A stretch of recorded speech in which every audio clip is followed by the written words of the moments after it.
the face of an old man because Obviously, he's pretty old. but obviously, You can't get the 70-year-old. obviously, yeah. Imagine stuff. That'd be pretty creepy. He was part of the 1975 Copa America when Peru won that year. Whoa, respect. So he was there. He was also in the 70 World Cup, in the 78 World Cup, and the 82, which was the last World Cup that Peru made it until this now. year. Okay. Damn. So, I mean, the thing that I liked about him is, like, for example, Alianza Lima had a tragedy in, I think it was, let me see, it was in the 87, where the plane crashed.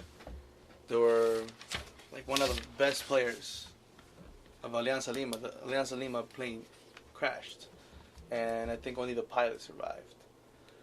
And all the players. We still don't know what really happened.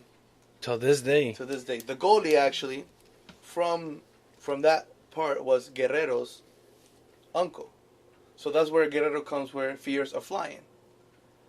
Oh. He fears flying. So what this guy did is he was playing in South Florida Sun, which is a soccer team here in the U.S. When that happened, he actually went back to Alianza Lima and played for free to try to rebuild the team. Rebuild the team. A lot of other players came from retiring because they didn't have players. They lost the whole players. So it's kind of like the Torino, Manchester, and the Chapecoense situation. Correct. Yeah. Oh, wow. But now, people still look to get paid. They won't work for free. But he's always been at Alianza Lima.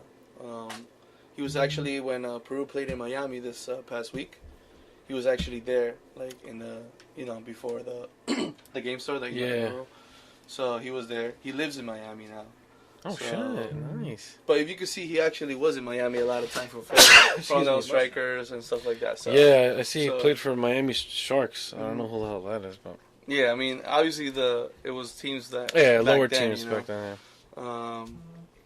But yeah, I mean, if you were to see his games, the way of playing, it was back then. It was a pretty game for Peru. Like it wasn't like, it's pretty much like it was now. Like a lot of touches. If you go back 5 years from now, Peru was not that kind of team of touching the ball. Mm-hmm. So what the new coach Gareca brought to this team is the old style of Peru. Because Gareca actually played against probably Cubillas and then. Oh, really? So 1 year or so. Oh, okay. Shit. So that's the thing, you go back there and you're like, let's bring back the Peruvian style, which is el toque peruano, which they call it, the touch. They always say that, Peru is like the Brazilian team with breaks, mentally break, like the mentally is there, Yeah, I get you. But again, if you look up Teófilo Cubillas, man, you'll know what I'm talking about. He's well known, like I said. He has goals. He has a great career. Nothing like bad. Everything. His career was really clean. So I mean, he played for a bunch of teams, man. Like you could see. Basel, Porto, Alianza Lima. He was in Alianza Lima a lot of times. 1, 2, 3, 4 times. And then the last team he played was Miami Sharks. Miami Sharks, yeah. 297 goals. Not bad. 506 appearances. Correct. And he's 69 today. 69. Yep. So I mean, that was probably my dad is probably saw him play. That's where I get him, as in obviously he's Peruvian and played for the national team. So that's something that I always look up to, like the way of playing. Man, it was obviously the number 10. He was young too. He went to World Cup 19 years old. Damn. Yeah, that was his first. And we're sitting here talking about him. At outrageous. 19 years old. I mean, obviously, now you see younger players. But back then, like, he was one of the youngest players to go to the World Cup. So, I mean, very successful. Yeah, he won Fort Lauderdale. He won the United Soccer League twice. Yeah, and also here, he was, let me see.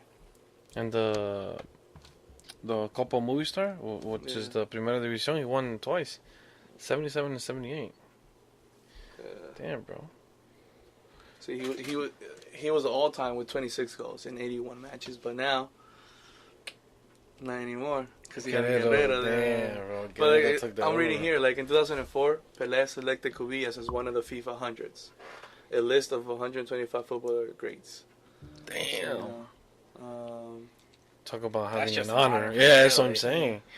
So I mean, Wow. think about it. And like 2008, to celebrate the 50th anniversary of the first Brazilian World Cup victory, he was selected the All-Star first team of South America Oh, in the shit. past 50 years. So Nice. if you think about it, you know. Like here we go. This was like Cubillas is one of the only 3 players to score 5 or more goals in 2 different World Cups. Wow. The other one being Klose and Mueller. So 2 Germans. There you go, you know. So like, think Fucking about Germans! it. Germans. Oh my god. It was Ronaldo before. Oh, God.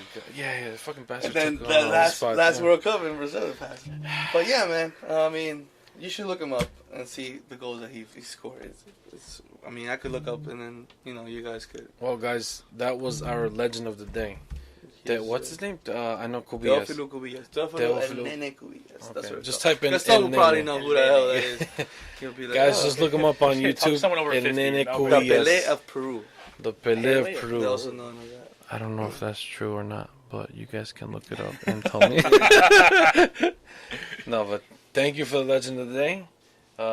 Next time you're on, you'll do it, man. All right. All right, let's get back to the World World Cup. Cup. If you look at the knockout the way I have it, the last 8, you got Portugal versus France, Brazil, Ooh. Belgium, Ooh. Spain, Argentina, and Germany, Poland. Spain, Argentina again. That's which what- one? Poland. For What? Germany, Poland. It's Poland or England. I think Poland can pull it out in the first round knockout. But I mean, if you look at it, you gotta have France going over Portugal, and Brazil and Belgium. If Belgium has all this talent, but do they ever really perform? Like, this is their year, and they get stuck playing Brazil. Yeah. What are you talking about, bro? So in the knockout, What are you talking about, bro? Bro, I don't see Peru in there. What's up with this? so right there, look, they lost to Argentina. That's actually what they say. That if Peru passes the next round, they'll probably see Argentina. Yeah, because they'll be the runner-up in their group. They'll be the runner-up if in they're Group the C. runner-up. So, I mean, you have France beating Portugal, Brazil and Belgium. It's up in the air, but it's probably Brazil if Neymar I plays. feel like Brazil, yeah. Not even if Neymar doesn't play, I still feel Brazil. I think Spain beats Argentina. I don't Again. think. And then Germany's up there, so it's Germany, Spain, and France, Brazil. I mean, Jesus 4 Christ. powerhouses. Yeah, Oh definitely, my definitely. God. And it's not even like one of those guys is sneaking in. They have talent. Yeah. I think it's Germany, France in the final. I think the Germans come away with it, and they tie Brazil. Shit. That's I think it'll be Brazil, Germany actually in the final. Brazil. Yeah. It'll be a Brazil, Germany. Brazil protecting their record, trying to add to it. Oh shit. Yeah, that's right. Yeah, They have 5 and we Germany have 5. has 4. Germany has 4. Yeah. So if you put an extra one on there, I mean, we You did were- have a back-to-back World Cup winners before, yeah. but Yeah. not in recent years. I mean, if No, Brazil, no, hasn't happened since the 1900s. if Brazil puts now, like, all right, Germany ties it now, and Brazil wins, you at least have that record for 8 more years. Yeah, because they I need know. 2 more. That's nuts. But the knockout, you see some games in the groups, and you're like, it's garbage. But you get to the knockout, and it's Yeah, the no, best it's- teams in the world. It's Even in the first mouth-watering round. games. Like France, Croatia, Brazil, Sweden. Croatia. Dude, I think they're gonna be decent. You think they're coming out of the group? I think no, not out of the. They might. They might. Well, I just know that Peru beat Croatia and Iceland. Iceland, I don't know, man. Peru beat Yo, Croatia I'm waiting- 2-0 and beat Iceland 3-1. Iceland yesterday. is the team that I'm waiting to, like, I'm rooting for. Like, us after Brazil, I'm going for Peru and Costa Rica. Those are my 2 teams. Iceland but can I'm bring their whole going- country to the World Cup. There's only like 3,000 people. Like yesterday, the Red Bull Stadium, I think there was only like 4 guys. I'm like, whoa, what the fuck? Yo, I'm They- waiting to see Iceland do something. Their Like, country, let me get that. Their country has like 4,000 people. in Yeah, it. it's a. and they can feel the World Cup team. USA is 1 billion people. We can't do anything. I'm literally waiting for Iceland to, like, be that surprise and, like, come out of the group stage. I would love it. Don't get me wrong. I'm not expecting Iceland to go to the quarterfinals or Yeah. even go to the semi, but I'm hoping they make it out and go into the round of 16. And then who would they bump into? Who's the group that If Iceland comes in second in Group D, they would face? France. Oh shit! So that would be tough because they'd have. I mean, if something happens with Argentina, it's a whole different game. Because then they'd see probably Peru or Denmark. That's a whole different game. If Argentina slips, If Argentina plays against Peru, let me tell you, that shit's gonna be a good game Dude, that is gonna be one of the games of the tournament. no, yeah. because they know each other already. Exactly. They've already faced each other what, twice already? Twice and 2 ties. 2-2 in Peru, 0-0 in Argentina. Shit. Iceland has a population of 350,000, and they could field a World Cup team. And the USA has 1 billion people, and we can't get 11 decent guys. But you know what? It all becomes because of the coach. I think the coach is fault on that, on the USA not qualifying. Let's talk about the USA. All right. So, like, USA has so much talent in youth, but you always go back to experience. You cannot just do that, you know. You always have experience, but you got to involve good young guys that are willing to fight. These guys are just like, oh yeah. I hear people say, how can you lose to Trinidad and Tobago? Well, That's all they do. That's all they do. Well, you lost Trinidad to play them. soccer. They played. Don't think you have it easy. Yeah. Like, all the teams that you're playing are now playing for a spot. Like, before, USA and Mexico, definitely in. All the time. But, like, for example, last World Cup, I think Mexico was really close to losing. to getting Yeah, out. and But USA again, helped and them USA, out.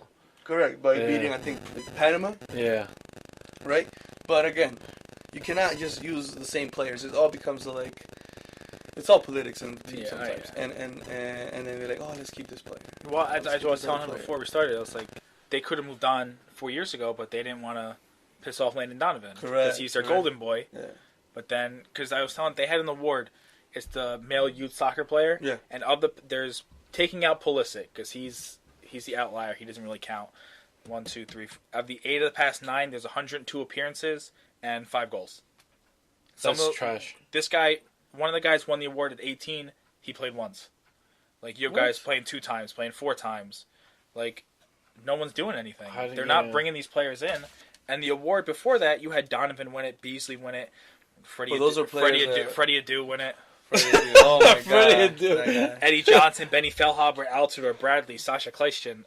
So they have all this talent, but they're not doing anything. With their goalie situation, they played Bill Hamid last night, who's 27 years old, instead of playing the 22-year-old from Columbus. Like, why wouldn't you just throw all the young guys out there? To get the experience Yeah. now that you're not Exactly. in a World Cup. Like, Yeah. let them get the experience now. Yeah, that's know? exactly what you were saying. You gotta. They had 1 friendly. I would have at least had 2. Schedule whatever team you find the best team you can get.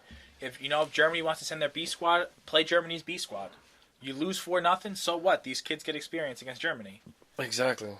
And you need that experience, especially if you want. If you're aiming, air quotes, to go to 2022, you're gonna want to, Unless it's celebrated here in the USA. No, 2022 is already set. That's Qatar. 2026. 2026, or we're supposed to talk. 2026. It's, like, the kids, they're not even, like, the kids play at Vancouver, Breccia, one kid's in Tijuana, Werder Bremen. Matt Miazga got loaned out by Chelsea. Like, they fought to get him because they liked him so much. Yeah. And USA's just not doing it. He played 5 games for USA. That's all, and they just haven't played him. What the fuck? And he's a really good center He's back. like, well, they have him on the outside. They have him on, I think, at right back. They play him at right back. They converted him to right back? Well, that's what he started, and then they want to shift him. They should shift him to the middle. Because he was doing good at the Rebels. Yeah, I told him before. If you have... You personally told him? No. But didn't you... you played with him? Yeah, I played against him. That's fucking crazy. He was a fresh... I think you might have I met him. You might have too when we played Clifton. He was a freshman, and either... Was I a junior? And you were a senior? Probably. I think that was... Probably played him. And I remember just thinking... Like, I didn't know who the kid was, obviously, but I just remember, this kid's huge. Yeah, he's tall, bro. And he wasn't, like... Freshman year, he wasn't great, but the Red Bulls basically told him to drop out of high school and come play for... So he finished... He, like homeschooled, and he went to the Red Bull Academy. And he was playing for them, like, 2 years later. Yeah. He did really good at Rebels. Oh, really yeah. Good. I mean, I remember because I used to work at a soccer store. Yeah. And I remember my boss at the time, he got him to come to, do, like, sign and stuff.